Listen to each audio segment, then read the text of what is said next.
Welcome to another lecture of our Automata playlist. Today we will learn everything about languages and their regular or not regular and how to find them. Okay, so if a language is a finite language, then it is always regular language. The question arises only when the language is an infinite language. To find that the infinite language is a regular language or not regular language, we use this pumping lemma test. Okay, and this pumping lemma test is a negative test. Okay, so this is an important point. So what do you mean by negative test? I will just tell you. See, if a language L is going through a test, pumping lemma test, and if the language passes it, then it is undecidable. Okay, so then it may either be regular or it can either be not regular. Okay, we cannot say for sure. Okay, it can either of them.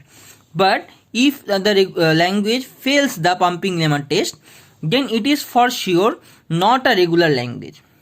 So basically we are checking if the language is not regular or not. Okay, so if the language fails the pumping lemma theorem, then we can say that it is not regular. But on the contrary, if it passes, we cannot say for sure that it is not regular or regular. Okay, so remember this thing, it is also important. Okay, now see, what is the pumping lemma theorem?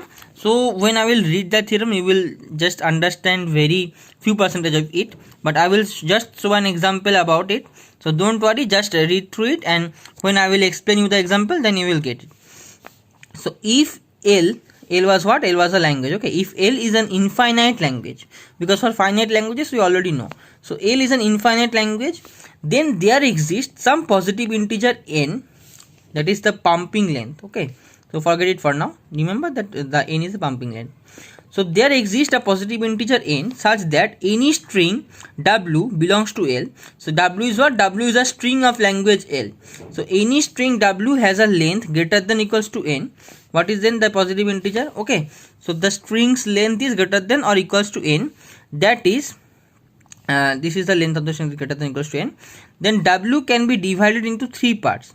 Okay, so I am dividing this particular string, which is a part of the language L, into three parts as w equals to x, y, z. The three parts are x, y and z.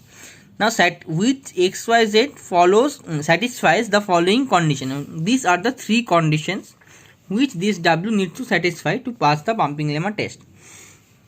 For each I greater than equals to 0, x, y to the power I, z belongs to L. So x, y, z belongs to L, we already know. Okay, and for each I greater than equals to 0, x, y, I to the power z also must be belong to L.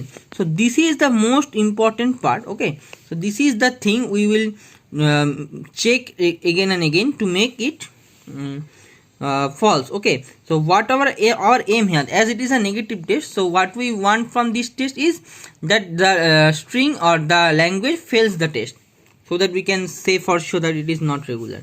Okay, so and this is our other two conditions. So y's length should be greater than 0, so y cannot be null string. Okay, y length should be greater than 0, and length of x, y together must be less than or equals to n. Okay, what is n? N is that positive integer. So this is the main part. Okay, remember x, y, I, z belongs to L. So for I equals to 2, it will be x, y square, z. I equals to it will be x, y cube, z. Okay, I will check it for those. Now let's see an example.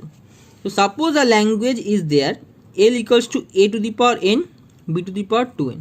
Okay, where n greater than equals to 0. This is an infinite language. So what is the string of that can be? Okay, suppose n equals to let's say 2. So it will be a and it will be 4 b's. Okay, bb. So now I have broken down this particular string. This is the string w. Okay, so I have broken this particular string into three parts as said in our theorem. So the language w is broken into three parts, x, y, z. So I have broken this. Double a is the x, double b is the y, and double b is the z.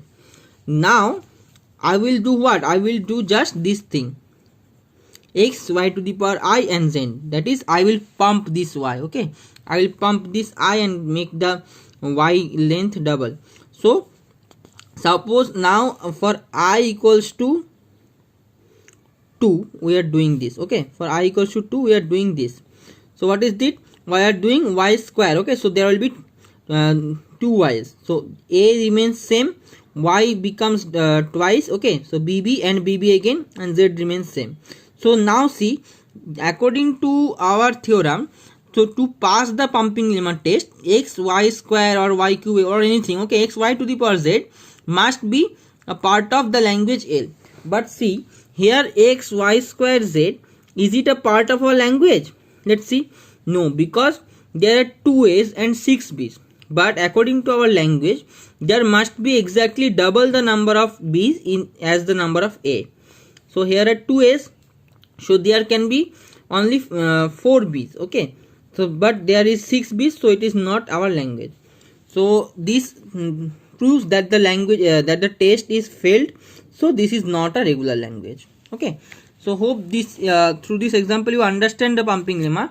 So we divided this particular language in our previous trial as such like that. Okay, x y z.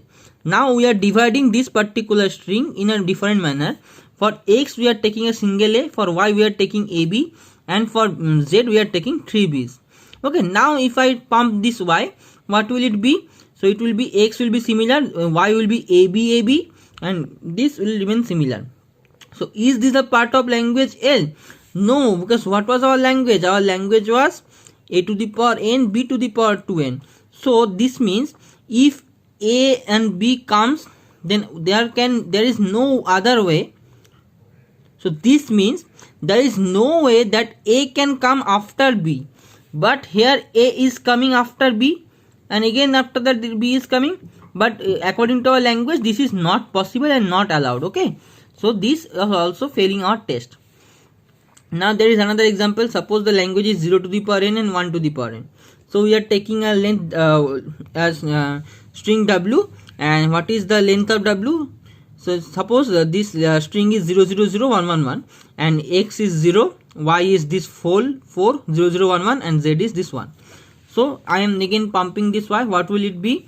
It will be same. 0 will be similar, stay similar, and this 0 0 1 1 will be repeated. Okay, so this will become y to the power 2, and this is our z. Okay, so see, now this is the part of our language. Is this the part of our language L? No, because again similarly 0 can never come after 1. So but here 0 is coming after 1, so it is not allowed and it is not a part of our language. So this language is also not a regular language.